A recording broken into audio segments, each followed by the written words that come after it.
Bien, vamos a abrir la Biblia, hermanos, en el libro de Apocalipsis, libro de revelación apocalíptico, y vamos a leer en el capítulo número 2.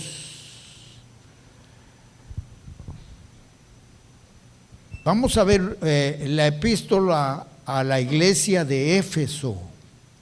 La epístola es una de las epístolas a la iglesia de Éfeso. Bueno, quiero rectificar. Epístola, Dios bendiga a las niñas que están pasando con hermana Alba. Dios les bendiga. Epístola significa que es un documento o carta enviada por Dios y en su efecto por medio de Juan en esta oportunidad. Esa es una epístola. O sea, una epístola es una carta que un día Dios la reveló a cierto personaje, en este caso a Juan, y se le envió para que Juan, a través de esta epístola, nosotros llegáramos a conocer muchas cosas tan importantes como considero que en esta tarde vamos a aprender. Así que vamos a leer Apocalipsis capítulo número 2, del verso 2.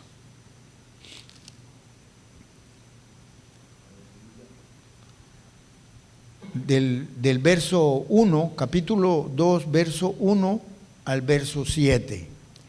Es la epístola a la iglesia de Éfeso. Oigan bien, porque esto aconteció, esto sucedió en la iglesia de Éfeso al principio de la cristiandad. Y estando Juan, el apóstol, en la isla de Patmos, prisionero, le fue revelada esta epístola.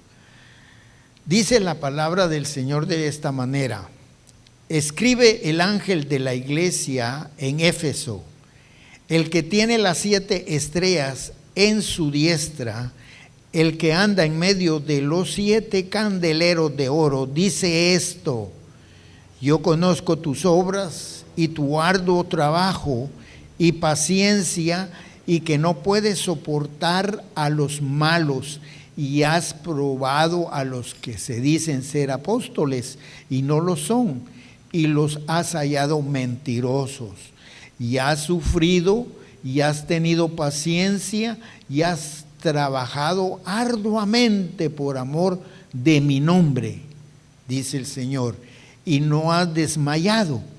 Pero tengo una cosa contra ti, que has dejado tu primer amor. Mire cuál era el problemita de la iglesia de Éfeso. Recuerda pues, dice, de dónde has caído, y arrepiéntete y haz las primeras obras, pues si no, vendré pronto a ti y quitaré tu candelero de su lugar, y si no te hubieres arrepentido, pero tienes esto, que aborreces a las obras de los nicolaitas, los cuales yo también aborrezco. El que tiene oído, oiga lo que el Espíritu dice a las iglesias. Al que venciere le daré a comer del árbol de la vida, el cual está en medio del paraíso. Amén. Detrás de una exhortación viene un privilegio glorioso para animarnos el Señor. Amantísimo Padre que estás en gloria, en esta tarde te damos gracias. Hemos cantado, hemos adorado, hemos orado, hemos testificado de las cosas grandes y maravillosas que tú haces y sigues haciendo, papito lindo. Gracias. En esta tarde vamos a entrar a poder llevar la parte importante de la palabra, y es donde tú nos hablas a través de tu palabra, Señor. Así que yo solo me pongo en tus manos, seas tú revelándome, Señor, ayudándome para poder traer esta intervención y darle a tu pueblo y recibir yo mismo, Señor, lo que tú tienes como una bendición para mi vida. En el nombre maravilloso de Cristo Jesús, quien vive y reina por los siglos de los siglos. Amén y amén. Muy bien. Esta palabra, hermanos, es una palabra preciosa y hay veces es un poco de discernirla. Por eso tenemos que hacer algunas cosas muy importantes en nuestra vida. Una de ellas es, primero, tener al Señor en nuestro corazón. La segunda que tenemos que hacer es estar de una manera aptos para que la palabra de Dios pueda llegar y penetrar en nuestros corazones, en nuestras mentes. Esto quiere decir de que el Espíritu Santo tiene que aportar en nuestra vida el poder discernir, entender y aprender de la palabra. Por eso el Señor dejó su Espíritu Santo, quien ahora nos ayuda a nosotros a comprender todas estas cosas. Por nosotros mismos creo que no hubiéramos podido entender lo que hay aquí. Por ejemplo, lo que dice la palabra al principio a esta iglesia de Éfeso, donde se escribe el ángel de la iglesia en Éfeso, o sea, escribe el ángel de la iglesia en Éfeso, el que tiene las 7 estrellas en su diestra, el que anda en medio de los 7 candeleros de oro, dice esto. Ahora, ¿quién es el que anda en medio de las 7 estrellas? ¿Quién es el que anda en medio de los 7 candeleros? Es nuestro Señor Jesucristo, el que hemos mencionado en esta tarde, el que dice su palabra que está donde 2 o 3 están en su nombre. Ahora, Él le habló al principio a 7 iglesias. ¿Y por qué a 7 iglesias puede pensar usted? Porque el número 7 es un número muy especial en toda la existencia que hay en nuestro Señor. O sea que la Biblia es numérica. También el 1 puede significar una cosa, el 2, el 3, el 4, y así sucesivamente. Y el 7 significa las iglesias. Ahora,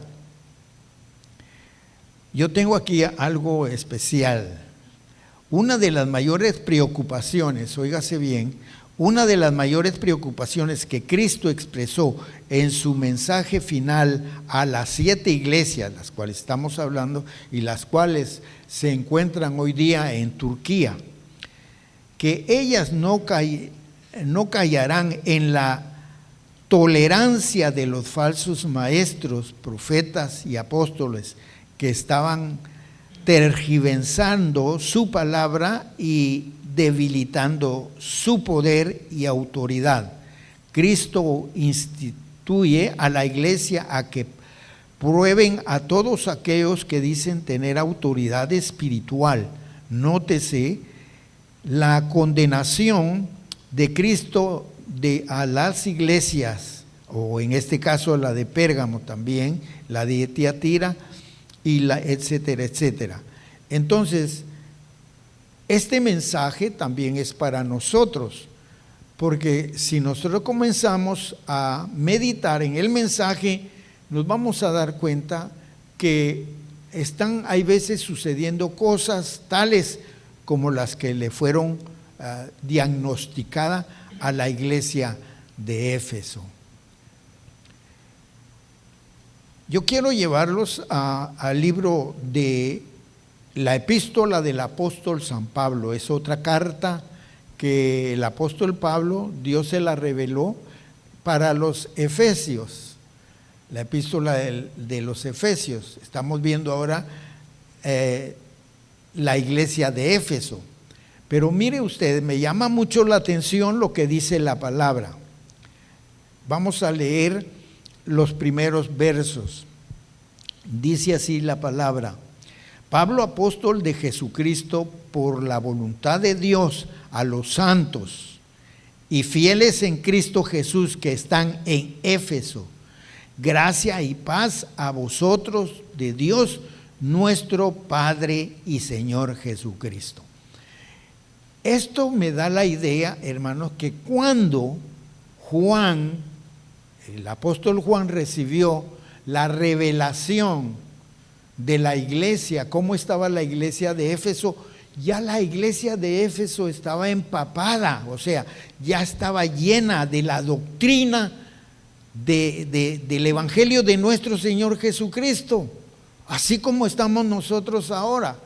Ahora nosotros tenemos un estado doctrinal sano porque queremos practicar la sana doctrina. Pues así estaba la iglesia de Éfeso.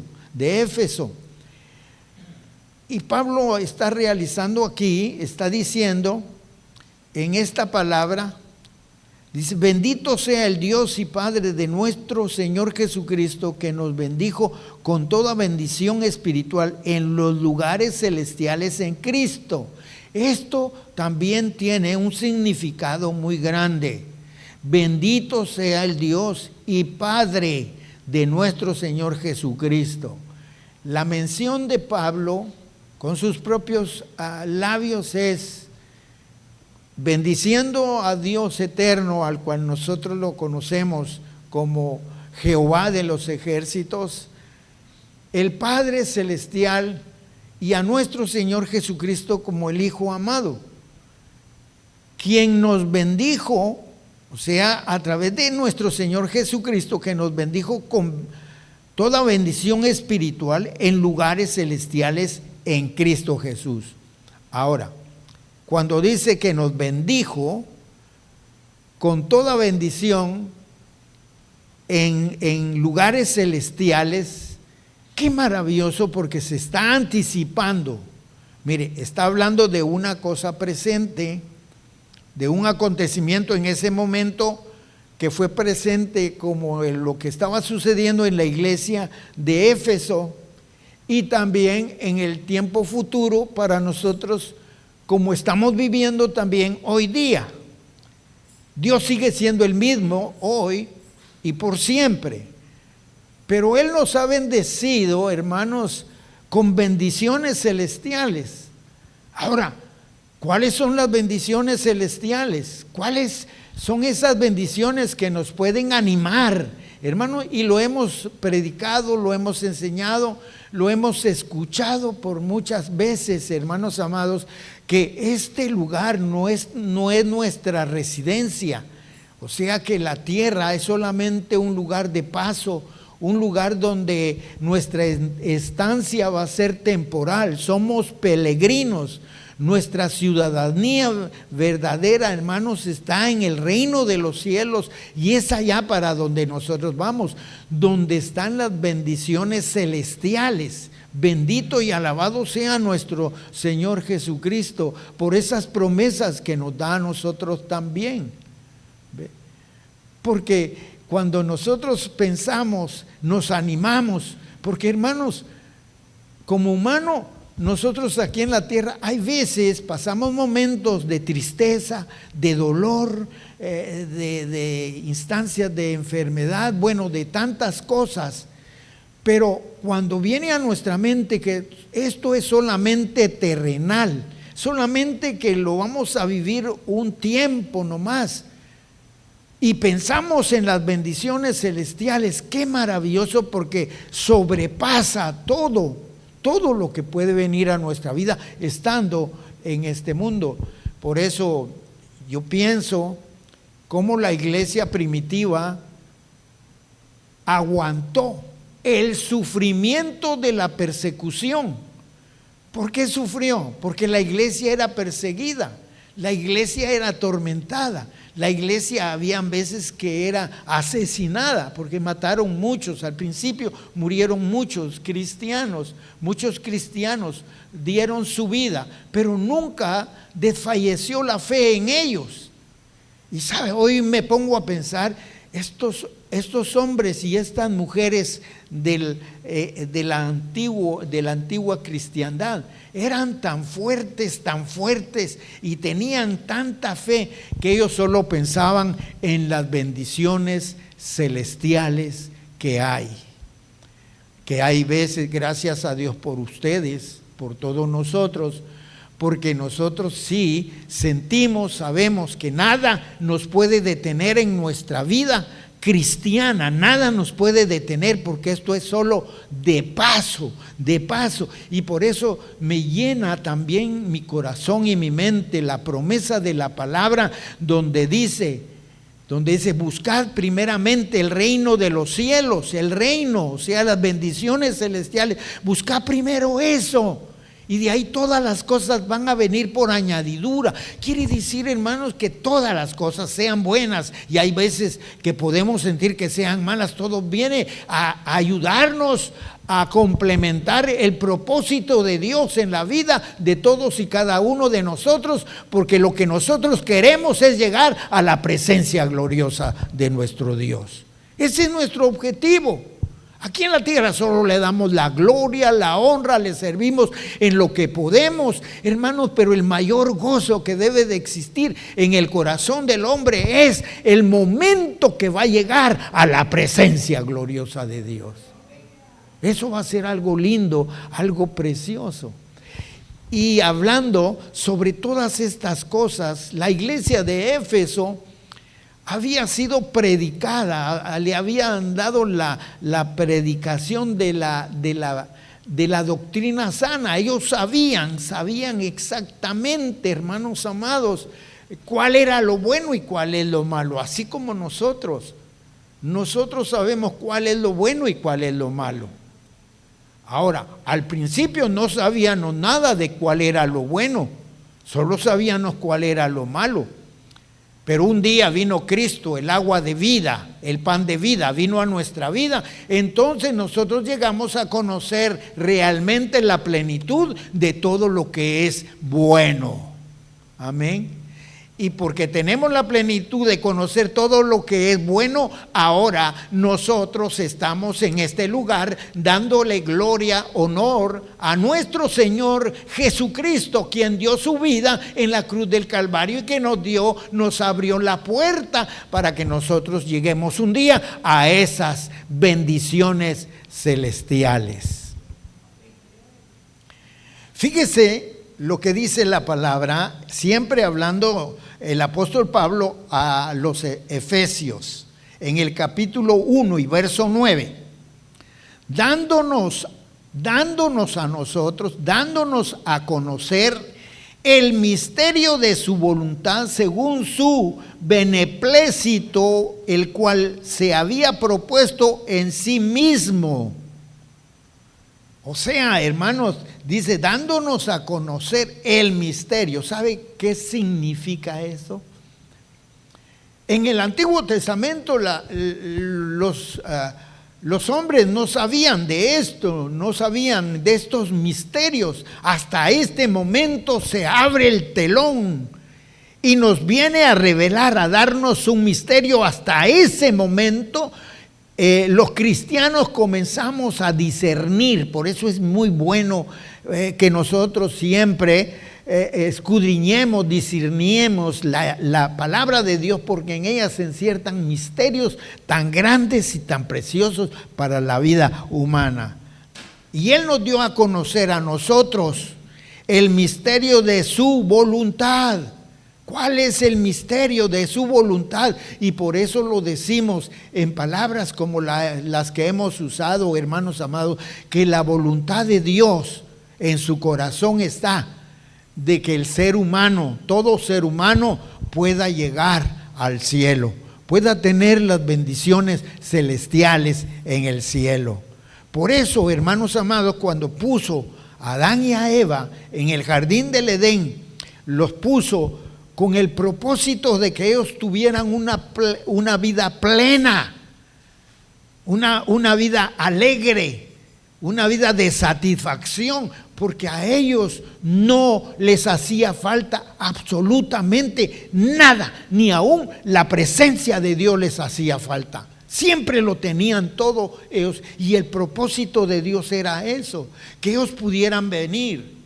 Pero ustedes saben que siempre tiene que haber una voluntad propicia para poder admitir en nosotros mismos estas voluntades que Dios pone.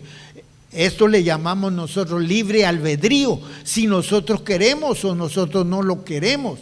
Y es ahí donde está la lucha.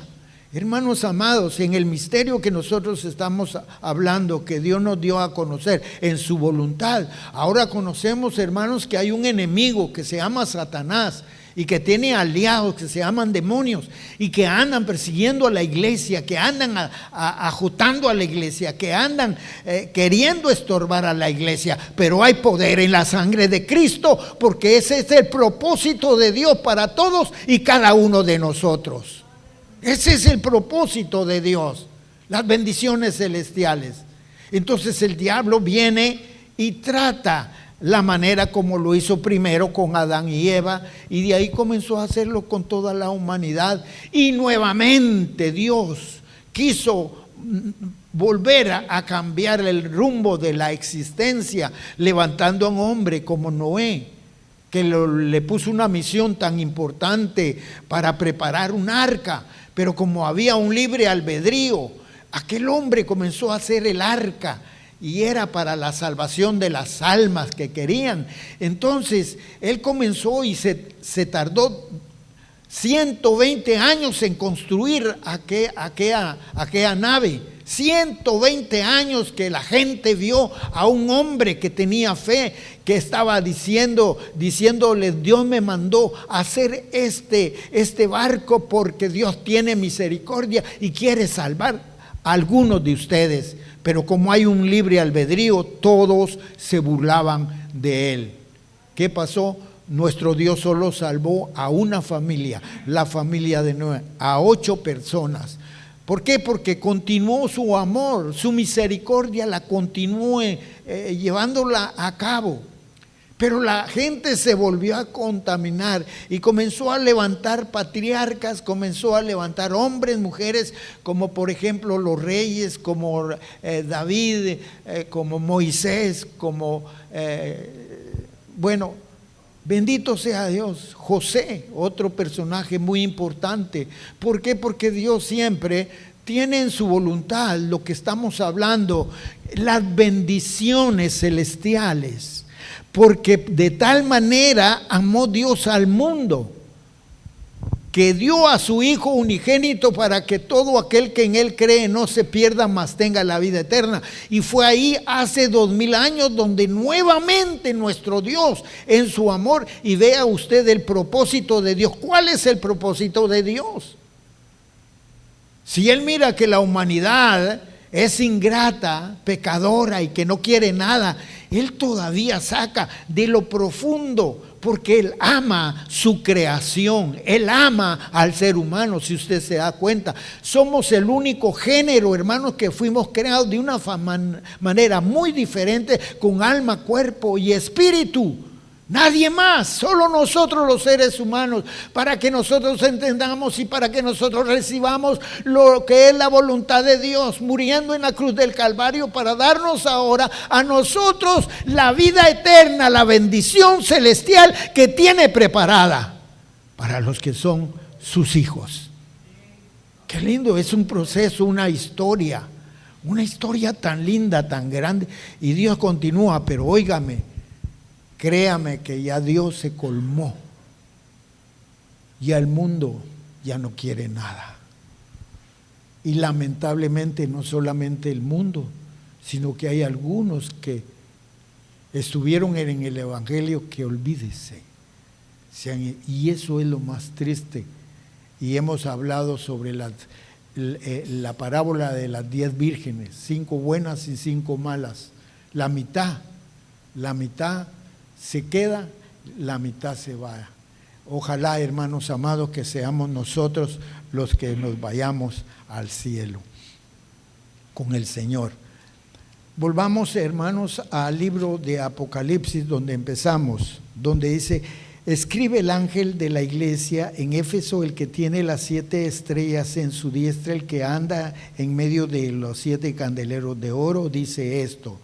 Si usted sube al capítulo 1, en el verso 20, el último verso, ahí tenemos otro misterio. Vea usted, ahí hay otro misterio. Mire lo que dice la palabra. El misterio de las 7 estrellas que has visto, le dice a Juan, en mi diestra, y de los 7 candeleros de oro. Las 7 estrellas son los ángeles de las 7 iglesias, y los 7 candeleros que has visto son las 7 iglesias. Mire, ¿cuál fue la visión y cuál es el misterio de lo que habla este verso? Este verso nos abre el entendimiento, nuestro corazón, nuestra alma, para poder amar todavía mejor y más a nuestro Dios tan grande y tan poderoso, que para Él no hay nada imposible. No hay nada imposible. El misterio, dice, de las 7 estrellas que has visto en mi diestra y de los 7 candeleros. Las 7 estrellas, hermanos amados, son los personajes que Dios pone en la iglesia. Por eso es importante. Yo no quiero ponerme en un estrado donde no me corresponde. Yo le tengo que hablar a Dios y que buscarle de todo corazón para poder saber lo que yo aprendo y lo que yo enseño y lo que yo puedo retener y lo que yo les puedo dar a ustedes. Porque en cada iglesia tiene que haber un hombre preparado para poder dar estas clases, estas formas, estas revelaciones, estos misterios que Dios habla en su palabra. También lo podemos tomar simbólicamente como los ángeles, como ángeles, que cada iglesia puede tener un ángel. Claro, la iglesia no tiene solo un ángel, la iglesia tiene muchos ángeles, y hay ángeles, hermanos, que acampan alrededor de su pueblo. Hay ángeles en medio de nosotros que están al servicio del Dios de gloria como mensajeros, y nosotros no nos hemos dado cuenta, pero han caminado ángeles cerca de nosotros. Han estado cerca de nosotros, pero como son espíritus, nosotros no los podemos ver. Ahora, si usted se da cuenta, hermanos amados, en el campo espiritual maligno, ahí suceden cosas tremendas. Los demonios no los podemos ver. Usted no puede ver demonios, no puede ver, pero el ambiente está lleno de demonios, pero ellos no pueden acercarse ni usar a nosotros. Por eso nosotros tenemos que alimentar nuestra mente de la mejor manera, para que nuestra mente siempre fluya lo bueno, lo maravilloso y la verdad que Dios tiene para con cada uno de nosotros. Pero usted puede ver en el mundo espiritual maligno, usted puede saber y ver por qué hay mucha gente mala, porque hay gente en el mundo que le gusta hacer la maldad, aún teniendo, hay veces, autoridad en sí, licencias para hacer esto, para hacer el otro. Hacen tanto, pero tanto daño, y es porque hay un movimiento angelical maligno que está usando al mundo. Pero a usted y a mí no nos puede tocar el diablo, porque nosotros somos hijos de Dios. Pero sí puede enviar ángeles que acampan alrededor de nosotros. Las 7 estrellas y los 7 candeleros, dice que hemos visto, son las 7 iglesias. Entonces, hermanos amados, ¿qué es lo que Dios nos está revelando en este misterio? Que Dios, así como está en nuestra iglesia, así como está en la iglesia Camino de Fe, así está en la iglesia Camino de Santidad, así está el Señor en la iglesia Príncipe de Paz, así está en la iglesia de Dios, y así está en muchas iglesias donde le alaban y le glorifican de corazón y tienen una sana doctrina. Y por eso se ve que el Señor se mueve en el corazón. Entonces, Él comienza diciéndole a la iglesia de Éfeso eso. Escribe el ángel de la iglesia en Éfeso, el que tiene las 7 estrellas en su diestra, el que anda en medio de los 7 candeleros de oro, dice esto: yo conozco tus obras y tu arduo trabajo y paciencia, y que no puedes soportar a los malos y los has probado, a los que se dicen ser apóstoles y no lo son y los has hallado mentirosos. Mire, leímos la epístola del apóstol San Pablo a los de Efesios. Él les enseñó todo eso. Por eso estos eran buenos líderes. Por eso le dice el Señor: yo conozco tus obras. Y es que, hermanos amados, delante de la presencia de nuestro Dios no nos podemos esconder. No nos podemos esconder. Dios todo lo sabe. Dios todo lo sabe. Aún Dios tiene el poder glorioso de escudriñar nuestro pensamiento. Él, siendo omnisciente, Él sabe lo que nosotros pensamos, qué es lo que nosotros queremos, qué es lo que nosotros queremos alcanzar. A Dios no le podemos engañar ni con el pensamiento. Él es grande y maravilloso, y por eso le dice: yo conozco tus obras y tu arduo trabajo, porque trabajaba, la iglesia de Éfeso trabajaba muy fuerte. Ellos aprendían y habían tenido los mejores maestros, mas sin embargo se van a topar con algo que les comienza a estorbar, hermanos. Y qué lamentable es saber, porque yo comienzo a ver en este pasaje que comienza a surgir la apostasía, porque ellos comenzaron a hacer cosas que no eran debidas, y lo vamos a ver. En el verso 3 dice: y has sufrido y has tenido paciencia y has trabajado arduamente por amor de mi nombre y no has desmayado. Mire, trabajaban por amor al nombre de Dios. Y qué lindo que usted y yo trabajamos con gozo, con alegría al nombre de Dios, sin esperar nada a cambio, aunque Él tiene muchas cosas para nosotros. He aquí yo vengo pronto y mi galardón conmigo para recompensar a cada uno según sea su obra. Pero no es efectivamente lo que nosotros, gracias a Dios por lo que Él nos lo va a dar, pero nosotros, hermanos, le servimos, le amamos por amor a su nombre, por amor a su nombre. Porque ¿quién fue nuestro Señor Jesucristo si no es el Salvador del mundo, el Salvador del alma, el que rompió las cadenas, el que echó afuera a Satanás y que lo limitó hacia nuestra vida? Por eso la palabra del Señor dice: resistid al diablo y él huirá de nosotros.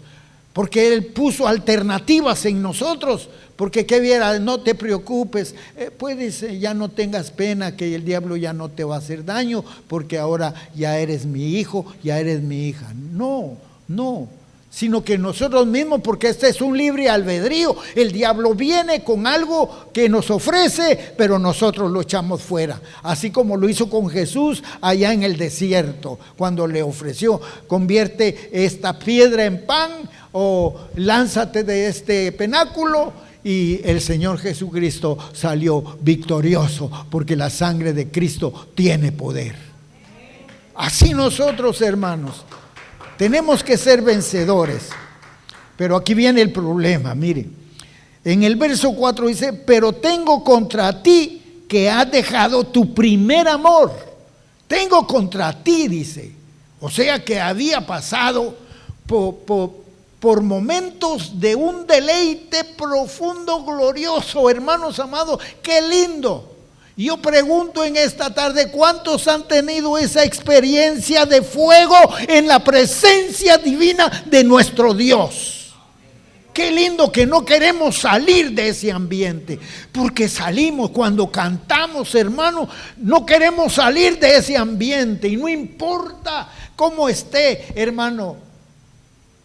Si la presencia de Dios se hace presente con uno o con dos, con eso basta para que la gloria descienda sobre nosotros.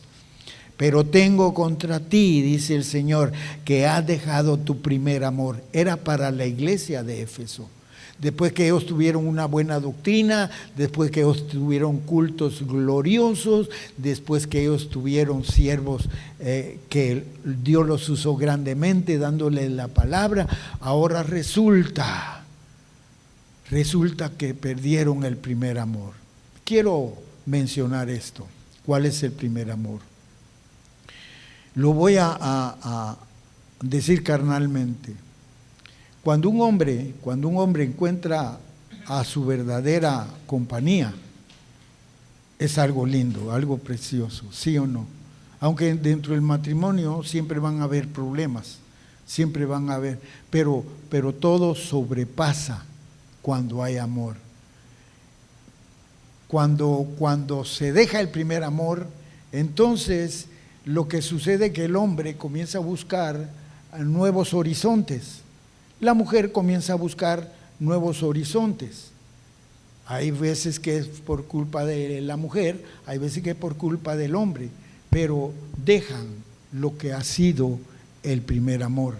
Y le voy a decir con la palabra, porque eso es lo que refleja la Escritura en esta tarde. Mire lo que dice en el verso 5, por eso yo quiero que usted lleve detenidamente la palabra. Ya vamos a terminar. Recuerda, por tanto, dice, recuerda, o sea, que está hablando del primer amor. Recuerda, por tanto, de dónde has caído. O sea, recuérdate de dónde has caído, qué es lo que has hecho, por qué lo hiciste, de dónde has caído, y arrepiéntete. Eso es lo bonito, ¿verdad? Porque el Señor regaña, pero para el bien.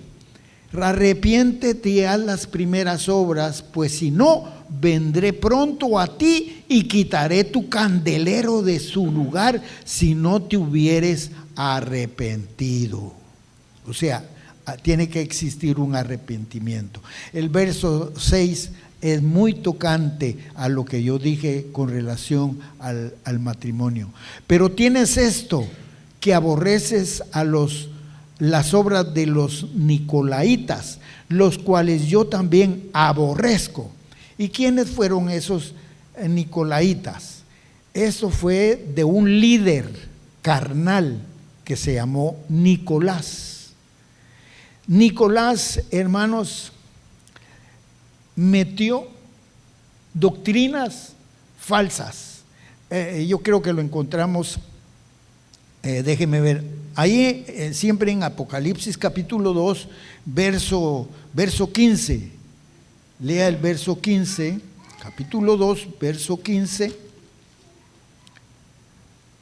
Dice la palabra: y también tienes a los que retienen la doctrina de los nicolaitas, los que yo aborrezco. Por tanto, arrepiéntete, pues, si no, vendré a ti pronto y pelearé contra ellos con la espada de mi boca. Ahora, aquí encontramos otra iglesia, la de Pérgamo, que tiene la misma doctrina de los nicolaitas, de este líder Nicolás. Ahora, ¿quién era Nicolás? Déjenme encontrar otra. Apocalipsis capítulo número 2, verso 20. Pero tengo unas pocas cosas contra ti, que toleras que esa mujer Jezabel, que se dice profetiza, enseñe y seduzca a mis siervos a fornicar y a comer cosas sacrificadas a los ídolos. Concluyo con esto, hermanos. La iglesia de Éfeso tenía unas cosas muy buenas, como era el arduo trabajo, tenían la buena doctrina, pero ellos cayeron. Unos líderes cayeron donde se enfriaron, donde pasó el primer amor, donde ya no hubo. ¿Por qué? ¿Por qué pasó eso, hermanos? Porque había en medio de aquella iglesia doctrinas como las que están mencionando aquí, de los nicolaitas, de que había una mujer que incitaba a la congregación a que tuvieran, y se dice, según la historia, hay una historia escrita donde se formaron clubs. ¿Sabe qué es un club? De personas, de mujeres que podían tener sexo, hombre con diferentes hombres, mujeres con diferentes mujeres, y relativamente si había perdido el pudor y la decencia de lo que era un verdadero matrimonio. Y eso era el problema que había en Éfeso. Pero gracias a Dios que la palabra del Señor nos ha venido a enseñar para que nosotros caminemos conforme a su voluntad, conforme a su amor, llevando la sana doctrina y buscando el avivamiento en nuestro corazón. Yo no voy a buscar el avivamiento por alguien más, sino que por mí mismo, porque donde principia el avivamiento y los cambios de todas estas moderaciones de vida y de la sana doctrina es en nosotros mismos cuando nos entregamos al Señor como debe de ser. Amén. Gloria al Señor. Y aunque no diga amén, esto fue palabra de Dios. Vamos a orar. Amantísimo Dios y Padre de gloria, te damos gracias, Señor, por tu palabra. Gracias porque tú sigues siendo bueno, grande, maravilloso. Ayúdanos cada día a entender más de esta divina y gloriosa palabra. Tú dices en tu palabra, Señor, como en los tiempos de Sodoma y Gomorra, así será tu venida, donde se daban en casamiento. Y sí, Padre, lamentamos lo que sucede hay veces en las iglesias, Padre. Porque, Padre, hay muchas personas que han obtenido, Señor, doctrinas en las cuales pasan por alto lo que te desagrada, lo que no es bueno. Pero aquí estamos nosotros, Señor, para que nos ayudes, para que hagas de nosotros, Señor, una fidelidad profunda y grande. Yo te amo, Padre, te amo y quiero llegar hasta el final. Solo te pido que me ayudes. Ayúdame, Padre eterno, como a cada uno de mis hermanos de la iglesia Camino de Fe, Señor, y que podamos tener, Señor, oh Dios, siempre la victoria, porque queremos llegar a obtener esas bendiciones celestiales, las cuales tú has mencionado en tu palabra como, Señor, como un misterio glorioso, porque eso no lo sabían los antiguos, Señor. Pero ahora nosotros sabemos, Señor, que habrán cielos nuevos y tierra nueva. Habrá, Padre, lugares, Señor, muy maravillosos, y van a haber tiempos tan hermosos como el milenio, Señor, cuando tu iglesia pasará en ese refrigerio espiritual, Señor, y donde te veremos cara a cara, Padre eterno, y de ahí nos aproximamos, Señor, a la vida eterna, Señor. Oh, Padre, tu majestad es tan grande, tan increíble, tan incomparable, que no puedo dejar, Señor, ni un momento de pensar en ti. Solo te pido que me ayudes como ayuda a la iglesia, a mis hermanos, Señor, a todos y cada uno. Bendice la iglesia Camino de Fe. Bendice, Señor, a todos y cada uno de los que trabajan, Señor. Llénalos, Señor, en sus corazones de la veracidad, Señor, de esa realidad maravillosa de la verdad, del poder llegar al servicio y darte a ti lo mejor, Señor, a ti, que eres tú Señor, el que lo mereces. Y aquí te lo damos, Señor. Gracias por esta tarde preciosa que nos has dado. Estamos, Señor, a punto de despedirnos, pero gracias. Gracias te damos en el nombre maravilloso de Cristo Jesús, quien vive y reina por los siglos de los siglos. Amén y amén. Dios me les bendiga, mis amados hermanos. Quiero darle el tiempo a mi hermano Pastor José para que él venga y nos despida con palabras de oración.